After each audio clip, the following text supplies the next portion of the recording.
안녕하십니까. 오늘 기자회견 사회를 맡은 보금언론인회 이정백 운영위원입니다. 이란 전쟁이 발발한 지 오늘로 꼭 60일째를 맞이했습니다.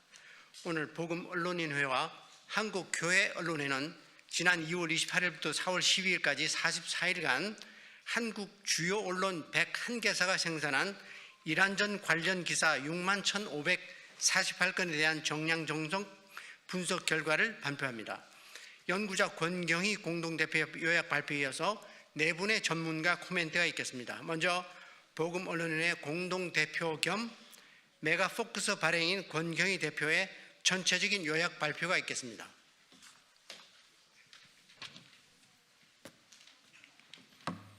네, 안녕하십니까. 전체 요약 발표하겠습니다. 먼저 지난 44일 동안 한국 언론이 이란전을 어떤 관점으로 보도했는지 저희가 빅카인즈 원자료를 내려받아 분석한 결과를 발표하겠습니다. 먼저 분석 규모입니다. 올해 2월 28일 이란전 개시 전부터 4월 12일까지 44일 동안 빅카인즈에 수록된 한국 언론 101개 언론사의 이란전 관련 기사는 61,548건이었습니다. 하루 평균 1,399건으로 조사됐습니다. 한국 언론이 이 전쟁에 많은 지원과 시간을 썼다는 것은 분명합니다. 저희는 이 종합보도에서 증시 유가, 방산 기사, 민간인 피해 기사, 외신 인용 기사를 따로 추출했습니다. 또 제목 6만여 건을 분류해 어떤 표현과 어떤 관점이 반복됐는지 확인했습니다. 기사량이 많다는 것과 전쟁의 맥락을 충분히 전했다는 것은 같은 말이 아니었습니다. 저희가 확인하려 한 것이 바로 그 지점이었습니다. 가장 먼저 확인한 수치입니다. 6만 1,000여 건의 제목 가운데 미국의 안보 역할을 긍정적으로 다룬 기사는 9건이었습니다. 반대로 미국을 부정적으로 묘사한 제목은 162건이었습니다. 약 18대 1입니다. 대한민국은 한미 상호 방위 조약 체결국입니다. 미군의 핵 우산 아래 70년 넘게 안보를 유지해왔고 북한의 핵 위협도 미국과 함께 관리해왔습니다. 그런 나라의 언론이 이란전을 다루며 보여준 제목의 비율이 이렇습니다. 미국을 비판하지 말자는 뜻이 아닙니다.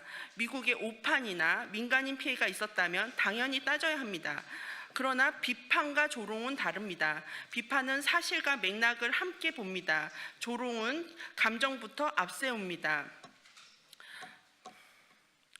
지금의 트럼프에 대한 호불호를 떠나 동맹국 대통령을 이런 방식으로 반복 소비하는 보도가 과연 한국의 국익에 도움이 되는지 물어야 합니다. 더구나 트럼프 프레임은 개전 초기 11.9%에서 협상기에는 21.4%까지 올라갔습니다. 전쟁이 길어질수록 이란 정권에 대한 설명보다 트럼프 개인에 대한 제목이 더 커진 것입니다. 이란 정권에 대한 보도도 살펴봤습니다. 이란은 단순한 분쟁 당사국이 아닙니다. 유엔 인권 진상조사단이 중대한 인권 침해를 지적한 체제입니다.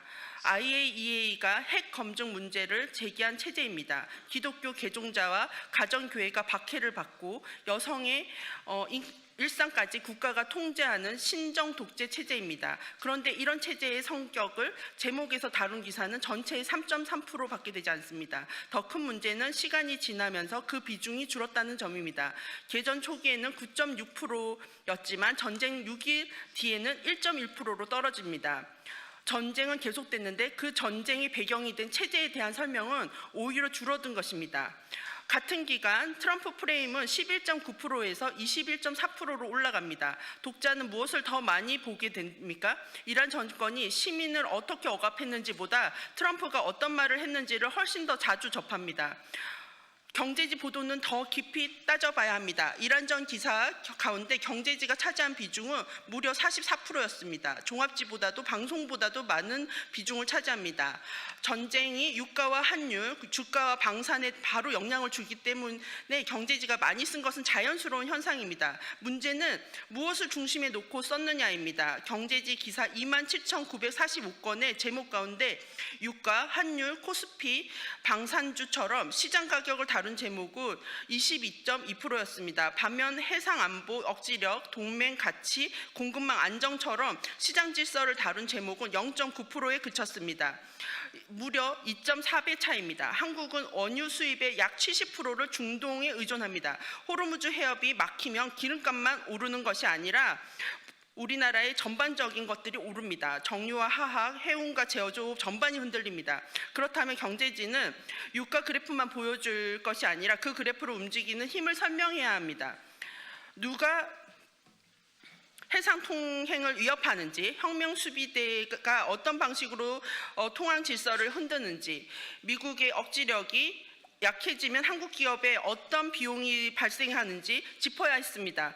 그것이 경제지의 역할입니다. 그런데 이런 보도는 가격은 크게 보였고 가격을 움직이는 질서는 작게 보이도록 만들었습니다.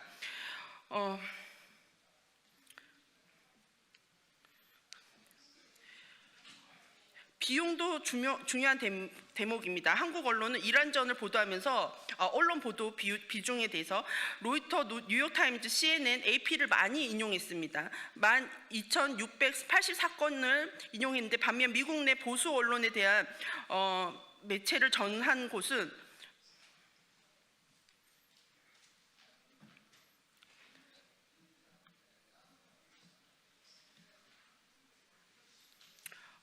전체의 17.3%밖에 되지 않았습니다.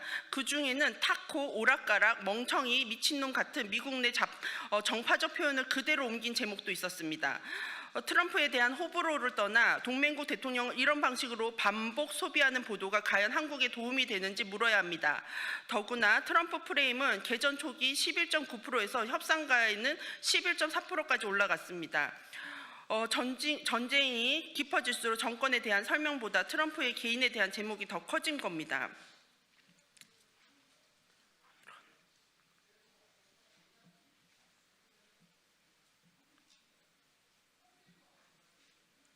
보험료와 운임이 뛰고 정유와 화학, 해운과 제조업 전반이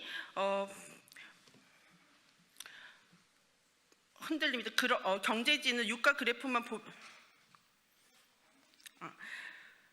외신 인물도 중요한 대목입니다. 한국 언론은 이란전을 보도하면서 로이터, 뉴욕타임즈, CNN, AP를 많이 인용했습니다. 로이터 언급만 2,684건이었습니다. 반면 미국 내 보수 안보 시각을 전하는 매체와 관점은 상대적으로 적게 반영됐습니다. 폭스뉴스를 많이 인용해야 한다는 말이 아닙니다. 문제는 미국 안에서도 이란 핵 기업, 동맹 비용, 억지력, 정권 교체 가능성을 둘러싸고 치열한 논쟁이 벌어지고 있었는데 한국 독자는 그 논쟁이 충분히 보지 못했다는 점입니다. 한국 언론이 주로 가져온 것은 미국 내 반트럼프 정서와 리버럴 매체의 해석이었습니다. 반대로 미국 보수 진영이 이란 정권을 어떤 위협으로 보는지, 동맹과 억지력을 왜 강조하는지 훨씬 적게 소개됐습니다. 국제 보도에서 외신 인용은 단순 번역이 아닙니다. 어떤 시각을 한국 독자에게 보여줄지 선택하는 편집 행위입니다. 기독교 박해 보도도 빼놓을 수 없습니다. 이란에서는 지금도 기독교인이 구금되고 있습니다. 가정교회 예배를 이유로 체포되고 개종을 이유로 중형과 사형 위협을 받는 사례가 국제인권보고서에서 반복적으로 등장합니다. 그런데 6만 1,000여 건의 이란전 보도 가운데 기독교 박해를 제목에 올린 기사는 27건, 0.04%밖에 되지 않습니다. 기독교 언론을 대표하는 국민일보도 이란전 관련 기사를 1,083건 보도했지만 그 가운데 기독교 관련 제목은 6건 뿐이었습니다. 반면 트럼프가 제목에 들어간 기사는 243건이었습니다. 이 수치는 일반 언론만의 문제가 아닙니다. 기독교 언론도 이란 정권 아래에 있는 기독교인과 종교 자유 문제를 충분히 전했는지 스스로 돌아봐야 합니다.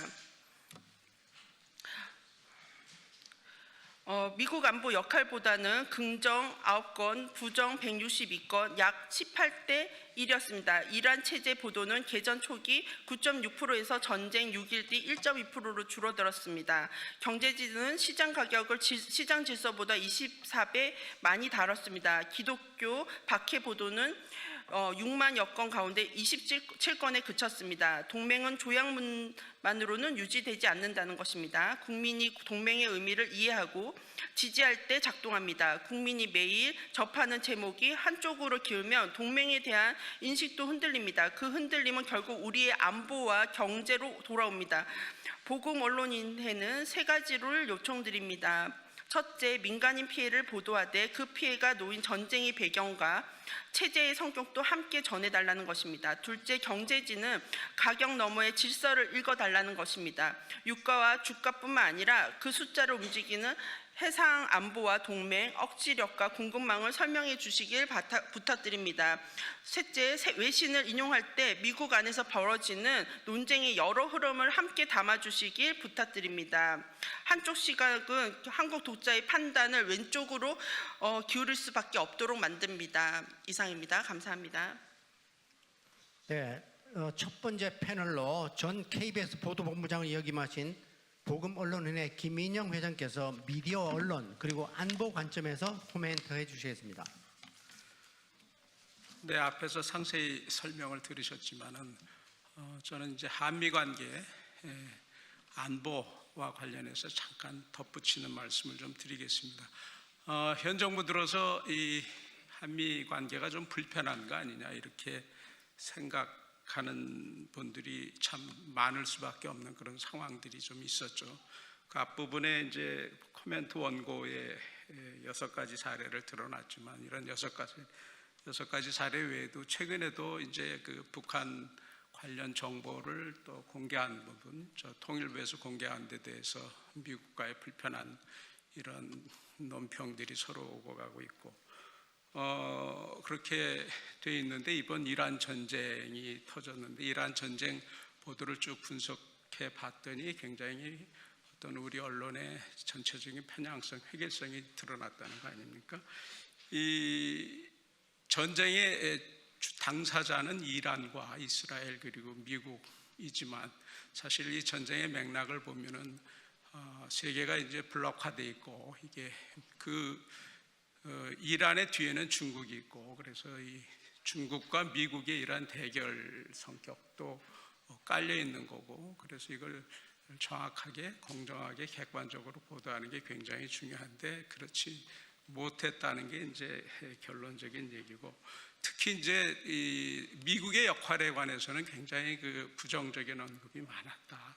우리가 트럼프 악마화라는 이런 용어를 쓰기도 하는데 이번 전쟁에서 아까 숫자적으로도 굉장히 일방적으로 트럼프를 악마하고 미국의 역할은 굉장히 부정적으로 일방적으로 평가하고 긍정적인 기사는 굉장히 적었다. 이런 게 이제 뚜렷이 나타나는 결과고 이러한 것들이 사실상 트럼프 정부 이전부터 선거 미국 대선에서부터 보면 우리 언론이 한쪽으로 너무 경도되어 있다. 해리스가 압도적으로 우세한 걸로 처음에 얘기를 하다가 갈수록 겨우 근소한 차이로 나중에는 근소한 차이로 해리스가 이긴다고 했는데 결과는 트럼프가 압승이었죠. 이러한 것들은 언론을 통해서 세계를 볼 수밖에 없는 보통 사람의 입장에서 보면 굉장히 오도하는 게 아닌가.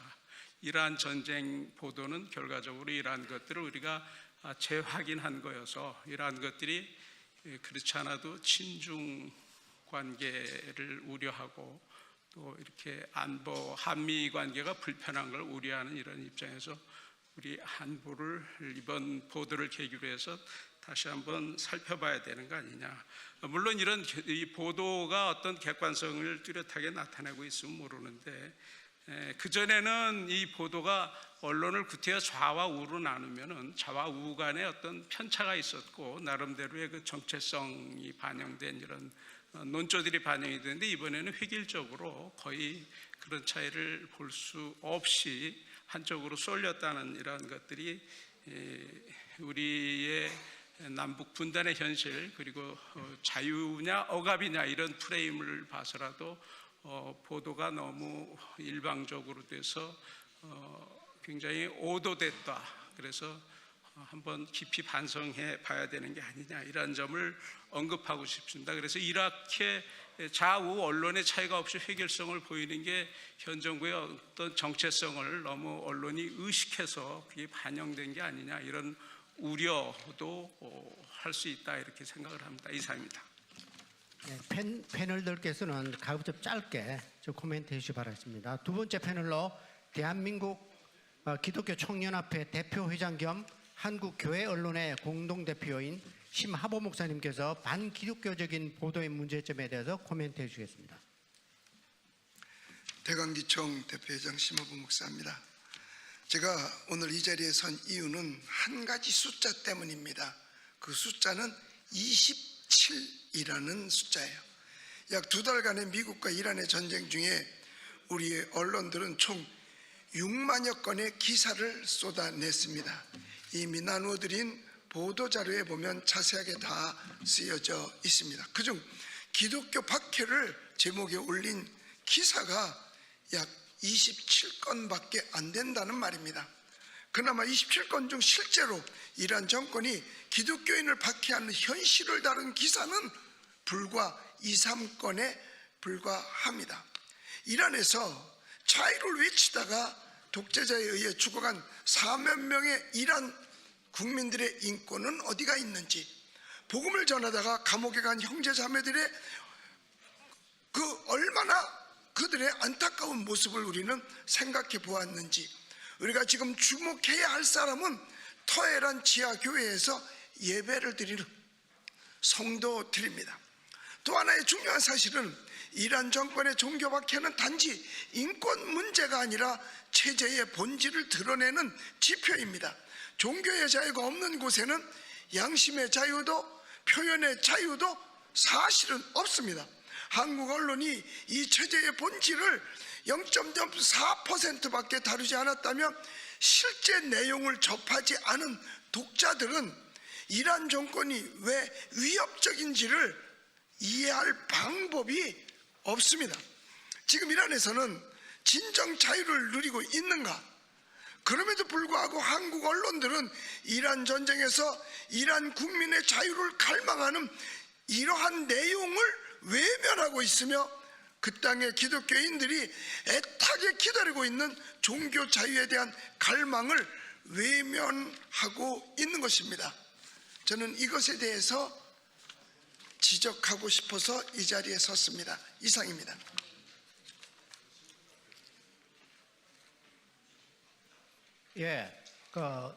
가급적 짧게 해주세요. 세 번째 패널로 한국교회 언론의 사무총장이신 신만선 목사님께서 반이스라엘 시각과 반인권 보도의 문제점 코멘트 해주시겠습니다. 신만섭입니다. 국제 오픈도 선교회는 해마다 각 나라의 기독교 박해 지수를 발표하고 있습니다. 그런데 이란은 매우 심각한 기독교 박해 국가입니다. 해마다의 기록을 살펴보시면 2016년부터 2026년까지 11년 동안의 기독교 박해 지수를 살펴보아도 이란은 기독교 박해 강력 국가로서 늘 8위에서 10위를 차지하고 있음을 알 수가 있습니다. 이란은 1979년 이란 이슬람 혁명 이후에 교회를 박해하고 이슬람에서 기독교의 개종을 금지했으며 성직자를 테러하거나 살해하는 사건들이 자주 있었습니다. 종교의 자유는 가장 기본적인 인간의 자유이며 인권입니다. 따라서 이란에서의 이런 박해 행태는 이번 이란 전쟁을 보도하는 언론들에게는 관심 밖이었음이 유감입니다. 2월 28일부터 4월 10일까지 44일간의 61,548건의 보도에 보면 기독교 제목의 기사는 불과 27건이었고 앞에서 말씀드린 대로 0.04%에 불과했다. 기독교 언론을 자처하는 언론조차도 그런 사건을 다루지 않은 것은 매우 유감으로 생각합니다. 전쟁은 모든 것의 민낯을 드러냅니다. 그렇다면 전쟁을 슬라이드처럼 선정적으로 보여줄 것이 아니라 그 속에서 고통하는 사람들의 신음을 담아내야 마땅한 것입니다. 특히 영적, 정신적 억압으로 인한 빈곤은 매우 중요한 문제가 아닐 수가 없는 것입니다. 이란 국민 9,200만 명 가운데 수백만 명의 기독교를 비롯한 소수 종교인들이 존재하고 있습니다. 그러나 한국의 언론은 이것을 철저하게 외면했다고 볼 수밖에 없습니다. 기독교와 종교를 박해하는 나라치고 정상적인 국가가 있습니까? 종교의 자유가 보장되지 않은 나라에서 인권이 제대로 작동하고 있는 나라가 있느냐고 기자에 묻고 싶습니다. 이상입니다. 네, 마지막 패널입니다. 월드뷰 발행인인 김성욱 교수께서 경제와 방산 분야 관점에서 짧게 코멘트 주시겠습니다. 경제 관련 보도의 편향성에 대해서 지적하고자 합니다. 이란 전쟁은 국제 질서의 재편이라는 중차대한 함의를 갖고 있음에도 불구하고 우리 언론들이 쏟아낸 기사의 초점은 지나치게 지엽적이고 수치에 매몰되어 있었던 것 같습니다. 우크라이나 전쟁에서 보듯이 전쟁이 발발하면 식량 공급이라든지 유럽의 가스 공급이라든지 이런 보도도 불가피합니다. 그러나 우크라이나 전쟁의 경우에 상당히 많은 전쟁의 원인과 거기에 대한 보도가 더 많았던 것이 사실입니다. 그런데 이번 이란 전쟁의 보도는 압도적으로 많은 44%가 경제 문제에 매몰되어 있었습니다. 거기다가 단순한 수치 보도에 머물렀다는 것은 더 큰 문제가 아닐 수 없습니다. 사실 전쟁의 본질과 이로 인한 경제 구조의 변화에 대한 분석이 필요한데 단지 그냥 시장의 공포를 알리는 데 주력한 점은 참 안타까운 측면이 많습니다. 미국의 경우 핵무기 보유를 금지하려고 하는 명확한 의도가 있었음에도 불구하고 이에 대한 보도는 별로 없었습니다. 북한의 핵은 왜 놔두고 이란만 가지고 구느냐, 그러니까 이건 핑계다, 이런 식으로 치부해버리고 사실 구조적인 국제 질서적인 그리고 대중 압박이라는 측면은 매우 무시된 것이 사실입니다. 게다가 전쟁의 인명피해와 지정학적 위기를 K방산 성장기, 전쟁통에 싹트는 산업, 이와 같은 자극적인 제목으로 포장해서 투자 기회로 환원시켰습니다. 그리고 또 이스라엘에 대해서 지나치게 적대시했습니다. 이 경제지는 단순한 시황 중계판이 아닙니다. 전쟁이라는 거대한 파도 속에서 우리 기업이 서 있는 좌표를 정확하게 짚어줘야 하며 가격 변동이라는 현상 뒤에 숨겨진 국제 질서의 문법을 읽어내는 것이 경제지가 회복해야 할 본연의 책무라는 사실을 기억해야 할 것입니다. 이상으로서 기자회견 마치겠습니다. 보고서 전문은 오늘 배포된 자료집에서 확인하실 수가 있습니다. 취재진 질문은 발표 후에 별도 시간에 받도록 하겠습니다. 잠시 광고 말씀드리겠습니다. 오늘 행사가 모두 종료된 후에 점심 식사 제공됩니다.